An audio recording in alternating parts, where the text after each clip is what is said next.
Bienvenue sur Africa 24 dans cette nouvelle édition du Non-Stop Info. Voici les titres de l'actualité. Au Burundi, le référendum constitutionnel initié par le président Pierre Nkurunziza est annoncé pour mai 2018. Le projet d'amendement de la Constitution entend abolir la limitation du nombre de mandats présidentiels. Un sujet au cœur du déclenchement de la crise électorale burundaise d'avril 2015. La Côte d'Ivoire se lance dans l'éducation financière. Le pays souhaite en effet augmenter son taux de bancarisation, un taux qui a été établi à 20% en 2016. Et puis des serviettes hygiéniques abordables à base de feuilles de bananier, c'est ce que propose un jeune Rwandais. Son portrait à découvrir dans cette édition.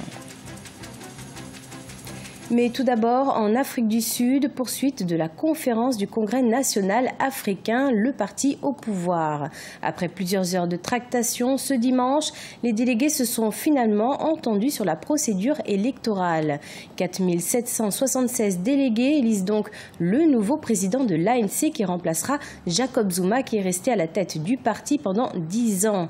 Rappelons que 2 candidats sont en lice, le vice-président Cyril Ramaphosa et l'ancienne présidente de la Commission de l'Union africaine, Nkosazana Dlamini Zuma. Les résultats sont attendus dans la journée de ce lundi 18 décembre. Au Burundi, la Commission électorale nationale indépendante annonce la tenue du référendum initié par le président Nkurunziza pour mai 2018. Un référendum constitutionnel qui fait polémique au sein de la classe politique. L'opposition critique en effet la suppression du nombre de mandats et le passage à un mandat de 5 à 7 ans. Les détails avec Aïssatou Diamanka Besland. Au Burundi, le référendum sur des amendements constitutionnels est projeté vers mai 2018, selon la Commission électorale nationale indépendante. Le président de la CENI, Pierre Claver Ndayishimiye, s'est exprimé vendredi 15 décembre 2017 lors d'un point de presse à Bujumbura. Cette déclaration a été faite en marge d'une rencontre entre la Commission et ses partenaires électoraux. Le projet d'amendement de la Constitution entend abolir la limitation de nombre de mandats présidentiels. Très controversé, il est au cœur du déclenchement de la crise électorale burundaise d'avril 2015. Le lancement officiel ayant déjà eu lieu, par conséquent, la CENI a le devoir d'être sur le rendez-vous de cette importante activité.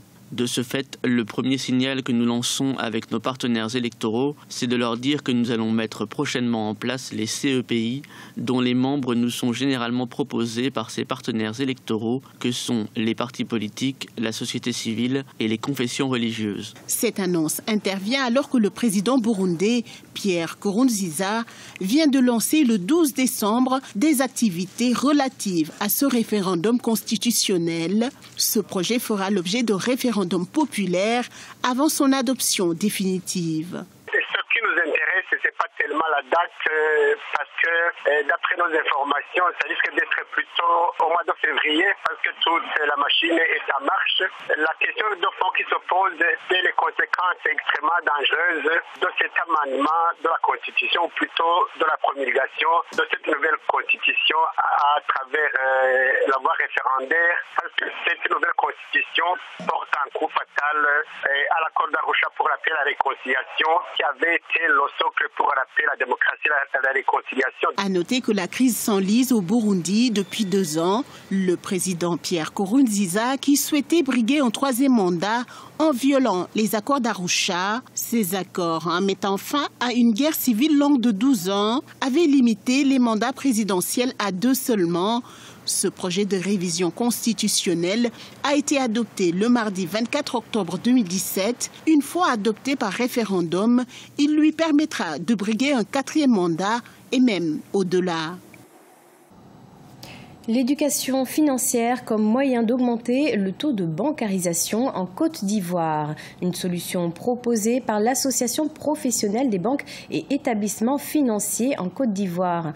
Pour ces derniers, il est important d'informer la population sur les produits et services financiers à même de les aider à sortir de la pauvreté. Un sujet de notre correspondant Olivier Conan. Vers un accroissement du taux de bancarisation en Côte d'Ivoire par l'éducation financière. En 2016, le taux de bancarisation était à peine de 20%.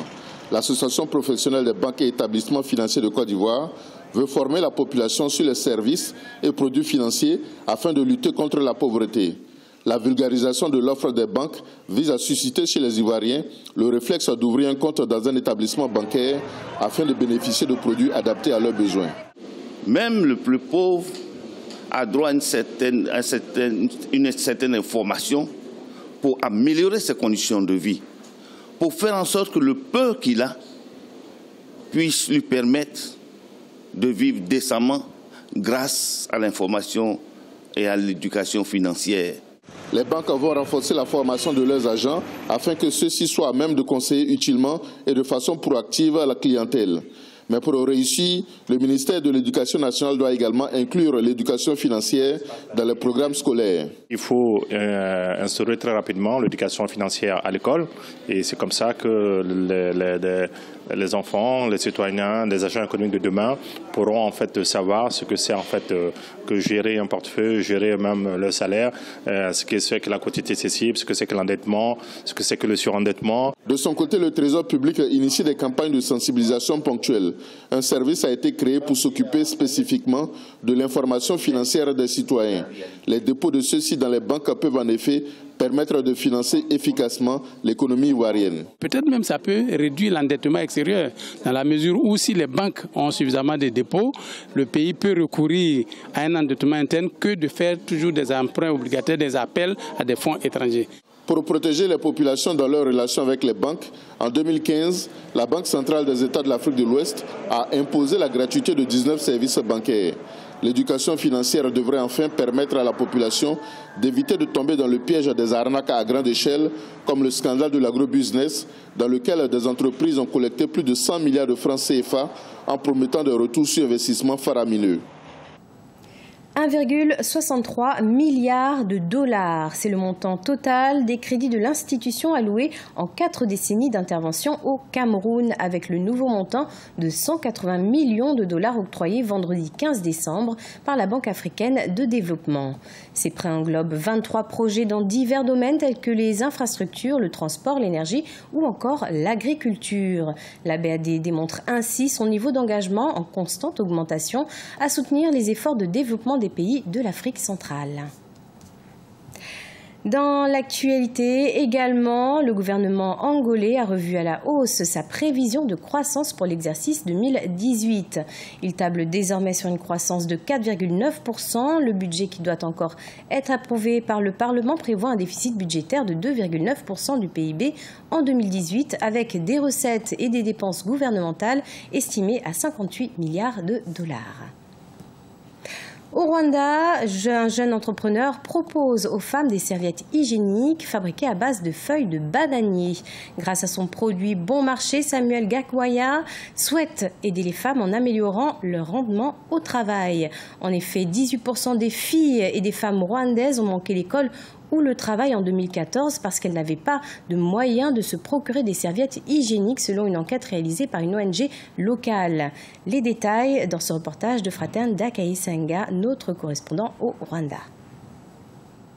Cela fait exactement 2 ans que le jeune étudiant en ingénierie mécanique à l'Institut Polytechnique de Gishari a commencé à travailler sur un projet de fabrication de serviettes hygiéniques à partir des fibres de bananier. Samuel Gakwaya a lancé une petite usine depuis maintenant 1 année et c'est chez lui qu'il expose ses produits actuellement car toutes les machines dont il disposait sont tombées en panne il y a quelques mois et il a dû fermer les portes de son usine. Néanmoins, le jeune entrepreneur ne se décourage pas.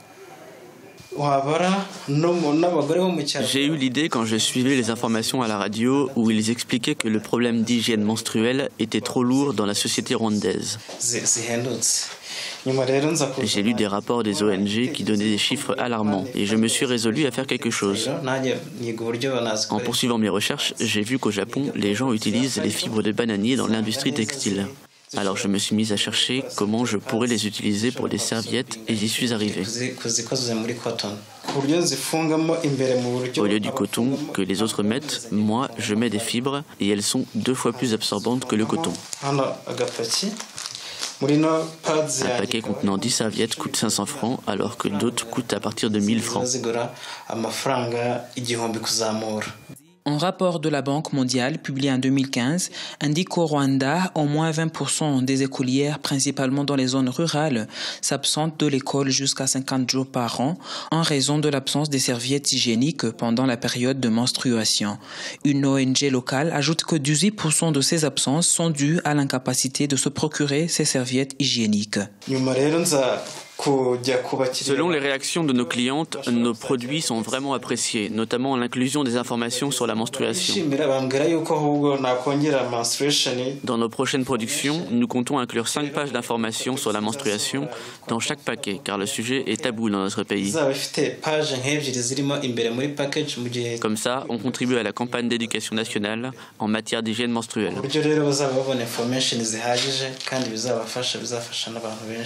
Samuel Gakwaya a récemment décroché un prix d'une valeur de $10 000 américains de la part d'une organisation africaine de financement des entreprises continentales. Il compte utiliser cette somme pour faire décoller son entreprise. C'était le journal de la rédaction. Merci de votre fidélité. Retrouvez dans un instant une nouvelle édition de l'information sur Africa 24.